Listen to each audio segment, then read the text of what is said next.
নরসিংদীর রায়পুরা উপজেলায় এক মর্মান্তিক হত্যাকাণ্ডের ঘটনা ঘটেছে।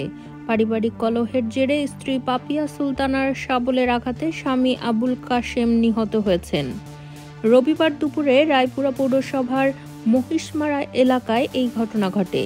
স্থানীয়রা জানান, সকালেই স্বামী স্ত্রীর মধ্যে কথা কাটাকাটি শুরু হয়, যা এক পর্যায়ে ভয়াবহ রূপ নেয়।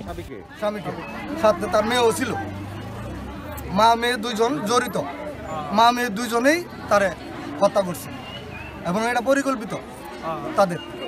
আমরা তো আমরা গ্রামবাসী জানি না কেন, আমরা গ্রামবাসী এটার সঠিক বিচার চাই এবং তাদের ফাঁসি চাই। উত্তেজিত হয়ে স্ত্রীর পাপিয়া সুলতানার রুমা ঘরের এক কোণে থাকা শাবল দিয়ে স্বামীর মাথায় একাধিক আঘাত করলে তিনি ঘটনাস্থলেই মারা যান। ঘটনার পর স্থানীয়রা পুলিশকে খবর দিলে রায়পুরা থানার একটি দল দ্রুত ঘটনাস্থলে পৌঁছে মৃতদেহ উদ্ধার করে এবং অভিযুক্ত স্ত্রীকে গ্রেফতার করে। পুলিশ সূত্রে জানা যায়, নিহতের মরদেহ ময়নাতদন্তের জন্য মর্গে পাঠানো হয়েছে। উপপরিদর্শক শফিউল্লাহ ঘটনার সত্যতা নিশ্চিত করে জানান, পারিবারিক কলহ থেকেই এই হত্যাকাণ্ড সংঘটিত হয়েছে। এ ঘটনার পর এলাকা জুড়ে আতঙ্ক ছড়িয়ে পড়েছে।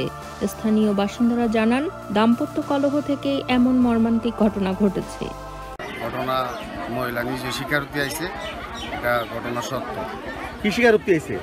নিজে শাবল দিয়া তার মাথায় আঘাত করছে, তার স্বামীর মাথায়। হ্যাঁ, ঝগড়া করতে গিয়া তার স্বামীর মাথায় শাবল দিয়ে আঘাত করছে, আঘাত করে মাথা একবারে ফাটায় ফেলাইছে, মৃত্যুবরণ করছে। ঘটনাস্থলে মারা গেছে। ঘটনাস্থলে মারা গেছে।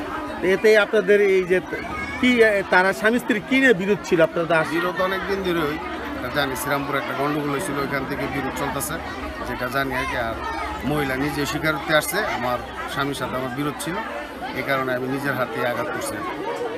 এই যে বিষয়টা ইনশাল্লাহ এটার সাথে আরো জড়িত আছে কিনা মহিলার সাথে, তার এটাও দেখতে হবে। আর মহিলা তো জড়িত, নিজে স্বীকারোক্তি আসছে, সবার সাথে আসছে, প্রশাসনের সাথে আসছে। এটা শাস্তি হওয়ার দরকার, আমাদের বিচার চাই, এলাকাবাসী বিচার চাই। থেকে শাস্তি